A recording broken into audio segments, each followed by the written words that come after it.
Education টিকে আছাম চেনেললৈ সকলোকে স্বাগতম জনাইছোঁ। যিহেতু বন্ধুসকল 5,550টা যি LP UPৰ পোষ্ট আছিল সেইটো প্ৰায় ক্লিয়াৰে হ'ল আৰু মানে কোনো ধৰণৰ অভাৰলেপিং নোহোৱাকৈ।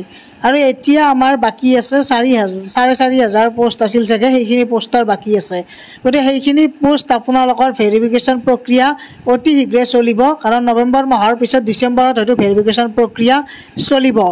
এই কথা শিক্ষামন্ত্ৰীয়ে ঘোষণা কৰিছে। আৰু এই 4,500 যি পোষ্ট আছিল তাৰে এপ্লাই কৰাই আছে আৰু ইয়াত বহুত কাট অফ কমি যাব, কাৰণ এতিয়া যিহেতু কোনো ধৰণৰ টেট পৰীক্ষা হোৱা নাই, চিটেটো হোৱা নাই প্ৰায় 1 বছৰ ধৰি। গতিকে যিসকল কেণ্ডিডেটছে এইবাৰ নাপায় তেনেহ'লে নেক্সট যিখিনি পোষ্ট আছিল সেইখিনিত পাই যাব, ইমান টেনশ্যনে ল'ব নালাগে। গতিকে শিক্ষামন্ত্ৰীয়ে কি কৈছে, কেতিয়া কি ৰিক্ৰুটমেণ্ট প্ৰচেছটো কেনেকুৱা হ'ব, গোটেইখিনি ডিটেইলছত এইটো ভিডিঅ' পাব। গতিকে সকলোৱে শ্বেয়াৰ কৰি দিয়ক আৰু ছাবস্ক্ৰাইব কৰি ৰাখক আৰু লাইক এটা কৰি দিয়ক। মই বাৰু শিক্ষামন্ত্ৰীৰ যিখিনি স্পীচ সেইখিনি দেখুৱাই আছোঁ বাৰু।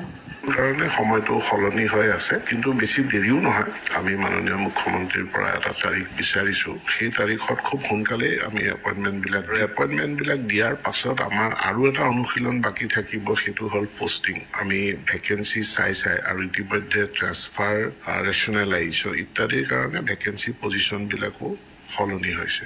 গতিকে এতিয়া নতুনকৈ নিযুক্তি পাবলগীয়া শিক্ষকসকল তেওঁলোকৰ জিলাখন চূড়ান্ত হৈ যোৱাৰ পাছত সেই জিলাখনৰ কোনখন বিদ্যালয়ত তেখেতক পষ্টিং দিয়া হ'ব, এইখিনিৰ কাৰণে আমাক কিছু সময় দেখা গৈছিল যে GTত পোৱা আৰু এনেকুৱা প্ৰায় 850 কেণ্ডিডেট একেটা সময়তে তেওঁলোকে LP UPটো চিলেক্ট হৈছিলে। গতিকে প্ৰভিজনেল মেৰিট লিষ্টত আহিছিলে। আমি তেওঁলোকক গোটেই ইনফৰমেশ্যনখিনি দি ভলুণ্টেৰিলি উইথড্ৰ কৰাৰ কথা কৈছিলোঁ, আৰু যোৱাকালিলৈকে প্ৰায়খিনি কেণ্ডিডেটে LP UPৰ পৰা তেওঁলোকে উইথড্ৰ কৰিছে। গতিকে LP UPত অতিৰিক্ত 800 তলৰ পৰা 800 কেণ্ডিডেট তেওঁলোক ইয়াত অন্তৰ্ভুক্ত হৈ যাব।